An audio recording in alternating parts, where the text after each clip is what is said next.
Dzień dobry, jesteśmy w pracowni litografii Instytutu Sztuk Plastycznych. Ja się nazywam Adam Czech.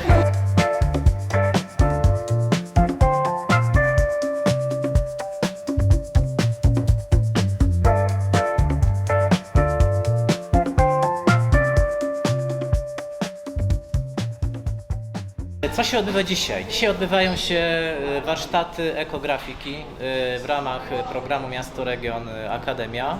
Zaprosiliśmy do współpracy uczniów ze szkół średnich. Zgłosili się uczniowie zarówno ze szkół polskich, jak i słowackich. Dlatego też gościmy w swoich murach uczniów z 2 słowackich szkół średnich oraz Liceum Plastycznego w Cieszynie.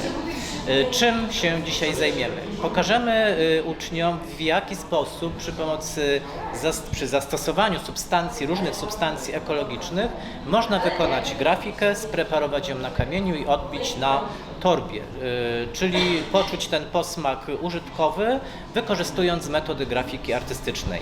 Jak to się dzieje? W słowach kilku. Zaczynamy od przygotowania oczywiście projektu, następnie należy przygotować matrycę. Matrycą jest tutaj kamień litograficzny, który zostaje poddawany procesowi szlifowania, grenowania, następnie odtrawiania aunem i wówczas przystępujemy do nanoszenia rysunku.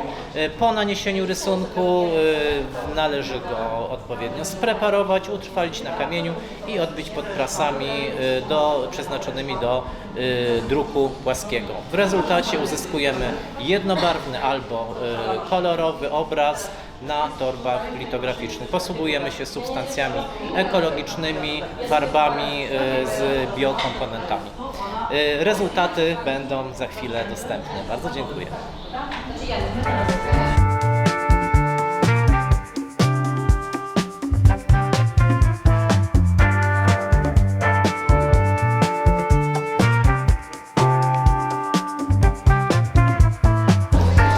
My przyjechaliśmy ze Słowacji, z miasta Prešov, z Liceum Plastycznego, a bardzo się cieszę, że mamy możliwość spróbować technikę litografii, nauczyć się coś o technikach graficznych z użyciem ekologicznych farb. No. Volám sa Andrej Mazur, som zo strednej umeleckej školy v Žiline. Prišiel sme ešte aj ďalší z inej školy, z Prešova, sme prišli zo Žiliny a prišli sme na workshop litografie aj s 2 študentami, kde si môžu vyskúšať túto techniku grafickú a pracujú na nejakých svojich projektoch, vlastne, ktoré si nakreslili aj ručne alebo digitálne a prenášajú ten svoj námet na litografický kameň. Teraz momentálne vlastne tlačia a vytvárajú vlastne vytlačky, sútlače.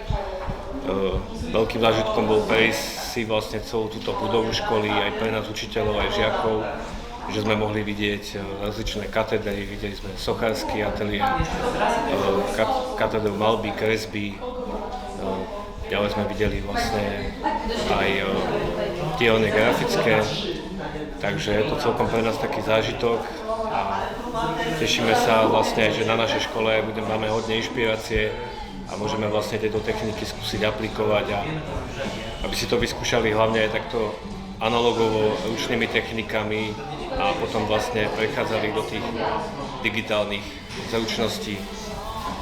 Takže tak.